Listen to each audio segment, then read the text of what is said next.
السلام عليكم، كل سنه وانتم طيبين. بمناسبه رمضان، طريقه الفول الصح. اول حاجه، الفول مش بتحط عليه ولا طماطم ولا بصل ولا توم ولا ليمون ولا اي حاجه.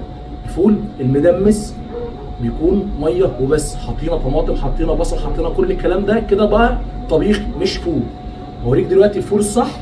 ده شغلي اللي انا بعمله كل يوم طول السنه، انا اللي بسوي فول كل يوم، يعني مش كل كام شهر بسوي مره فول. فانا طالع اقول لك في فيديو نحط عدس ونحط رز ونحط، مفيش الكلام ده.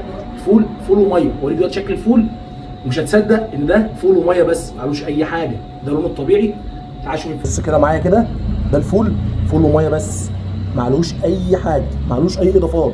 الفول طالع لونه فاتح، مش محتاج اي حاجه عشان احنا نلون بقى الفول، مش محتاج طماطم، مش محتاج كركم، كل الكلام ده غلط. اعمل الفول فول وميه بس. ولو عايز تعرف الطريقه صح اكتب لي في الكومنتات وانا هوريك الطريقه الصح بتاعت تسويه الفول. كل سنه وانتم طيبين.